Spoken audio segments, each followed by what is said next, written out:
Batu menangis. Di sebuah desa terpencil di daerah Kalimantan Barat, Indonesia, hiduplah seorang janda tua dengan seorang putrinya yang cantik jelita bernama Dewi Kusuma. Mereka tinggal di sebuah gubuk yang terletak di ujung desa. Semenjak ayah Dewi Kusuma meninggal, kehidupan mereka menjadi susah. Ayah Dewi Kusuma tidak meninggalkan harta warisan sedikit pun.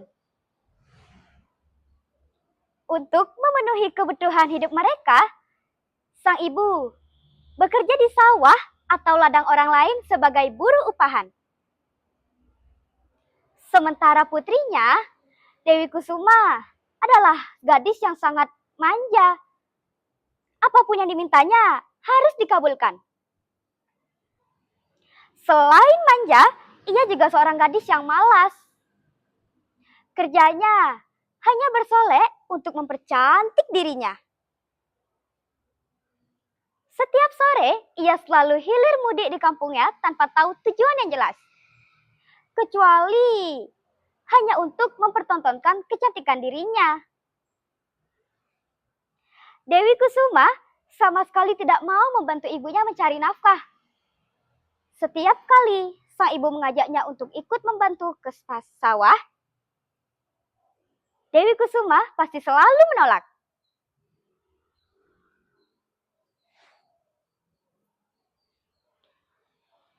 Nak, ayo bantu ibu bekerja di sawah. Ajak sang ibu. Tidak, aku tidak mau pergi ke sawah. Nanti kuku dan kulitku kotor terkena lumpur. Kata Dewi Kusuma menolak ajakan ibunya.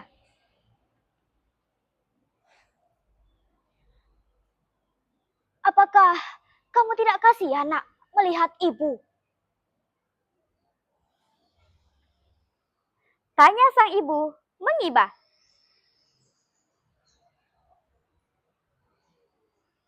Tentu saja tidak. Ibu saja sudah tua bekerja di sawah. Karena tidak mungkin lagi ada laki-laki yang tertarik pada wajah ibu yang sudah keriput itu. Kata Dewi Kusuma kepada ibunya. Sang ibu yang mendengar jawaban anaknya itu sangat merasa sedih. Dengan perasaan sedih, ia pun berangkat ke sawah untuk bekerja. Sementara putrinya tetap saja tinggal di gubuk untuk mempercantik dirinya.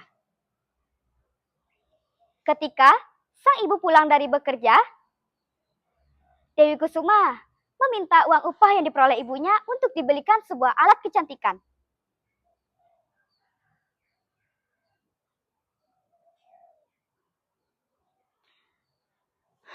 Heh, ibu! Mana uang upahnya itu?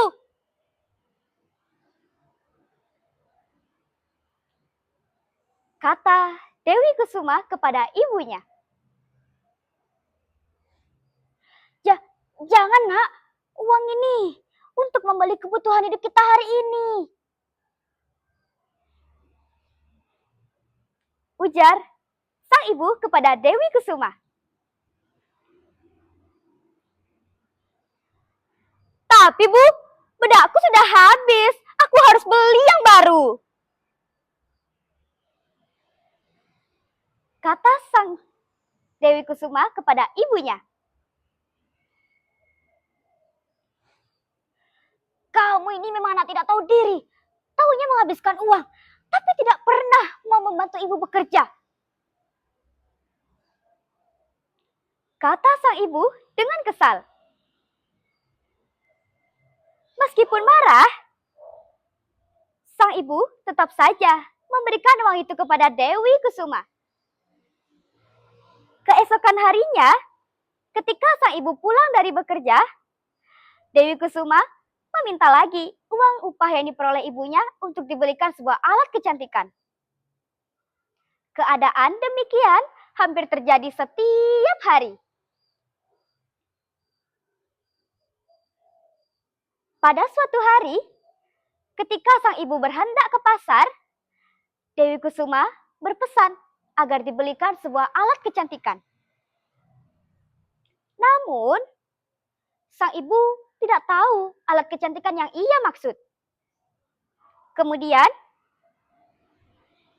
sang ibu mengajak Dewi Kusuma untuk pergi ke pasar.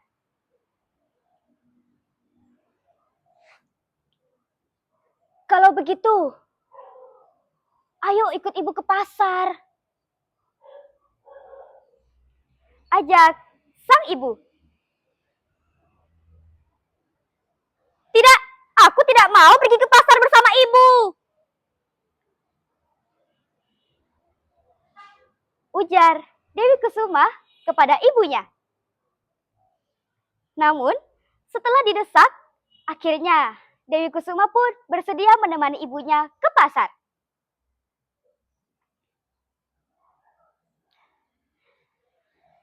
Oke, aku ikut ibu ke pasar. Tapi dengan satu syarat, ibu harus berjalan di belakangku,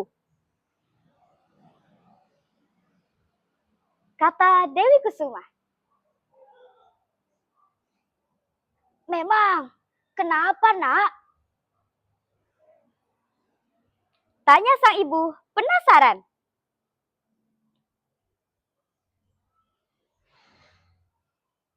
Aku malu, Bu, jika harus berjalan berdampingan dengan ibu. Aku malu dengan orang-orang kampung, kata Dewi Kusuma kepada ibunya. Kenapa harus malu, nak? Bukankah ibu ini ibu kandungmu? Tanya sang ibu penasaran. Heh, ibu tuh harusnya berkaca. Lihat wajah ibu yang sudah tua dan keriput ini. Aku malu, Bu, punya orang tua berantakan seperti ibu, kata Dewi Kusuma merendahkan ibunya.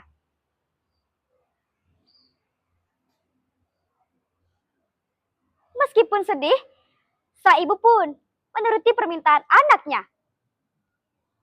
Kemudian, mereka berdua berangkat menuju ke pasar secara beriringan. Dewi Kusuma berjalan di depan, sedangkan sang ibu mengikuti dari belakang sambil membawa keranjang.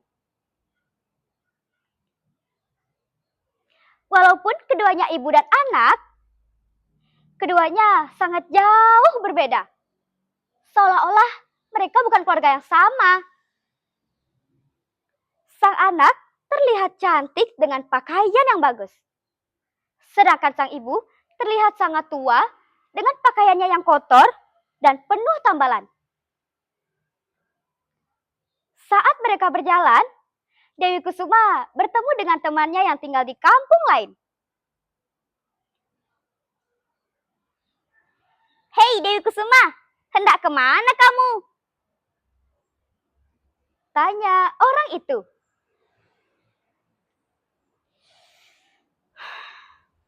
Ke pasar, jawab Dewi Kusuma dengan singkat. Lalu, siapa orang tua yang belakangmu itu? Jangan-jangan dia ibumu? Tanya orang itu sambil menunjuk orang tua yang membawa keranjang. Tentu saja bukan. Dia bukan ibuku. Dia adalah pembantuku, kata Dewi Kusuma. Laksana disambar petir orang tua itu mendengar ucapan putrinya. Namun, sang ibu hanya bisa terdiam dan menahan rasa sedihnya. Kemudian, mereka berdua pun melanjutkan perjalanannya untuk menuju ke pasar. Tidak berapa lama berjalan, mereka bertemu lagi dengan seseorang.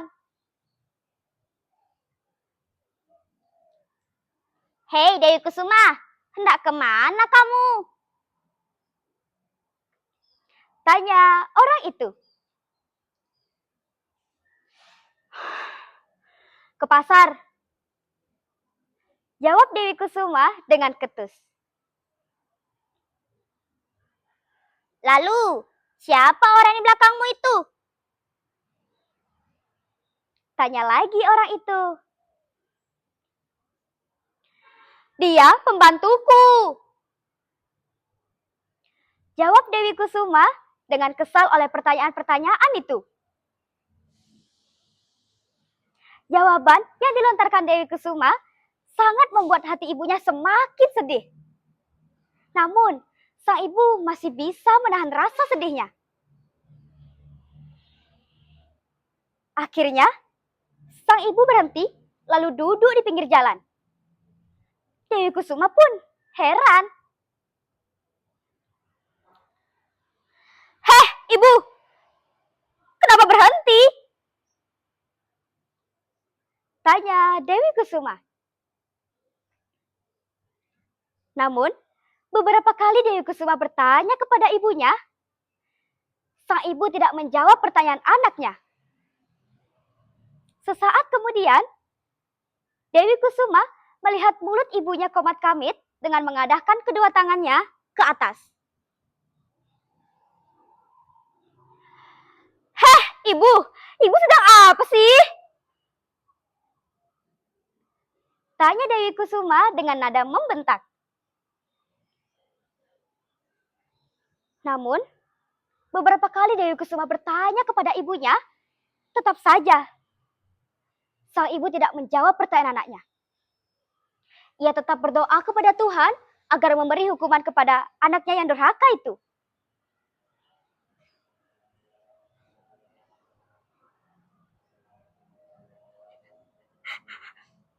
"Ya Tuhan, ampunilah hamba-Mu yang lemah ini ya Tuhan.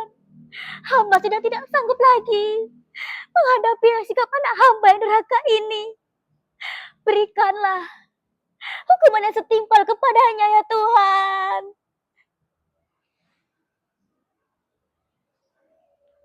Doa sang ibu. Tidak berapa lama kemudian, cuaca berubah menjadi mendung. Petir menyambar-nyambar dan suara guntur bergemuruh memekakkan telinga. Hujan deras pun mulai turun. Pelan-pelan, kaki Dewi Kusuma berubah menjadi batu. "Bu, ibu, apa yang jadi dengan kakiku, Bu?" tanya Dewi Kusuma dengan panik. "Ibu, apa yang terjadi dengan kakiku, Bu? Maafkan Dewi Kusuma, Bu. Dewi Kusuma menyesal. Dewi Kusuma tidak akan mengulanginya lagi, Bu. Maafkan Dewi Kusuma, Bu."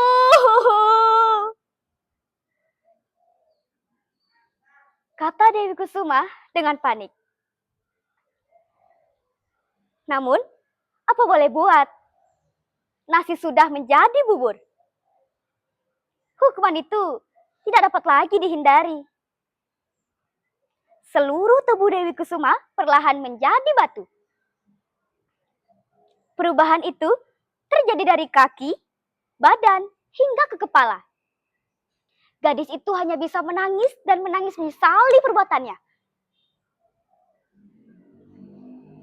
Sebelum kepala anaknya berubah menjadi batu, sang ibu masih melihat air menetes dari kedua mata anaknya. Orang-orang yang lewat di sana pun ikut menyaksikan peristiwa tersebut.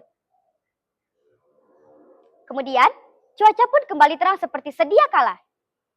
Seluruh tubuh Dewi Kusuma menjelma menjadi batu.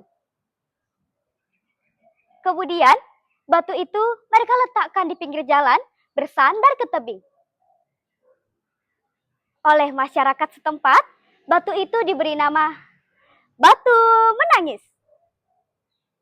Batu itu masih dipelihara dengan baik, sehingga masih dapat kita saksikan hingga sekarang. Terima kasih.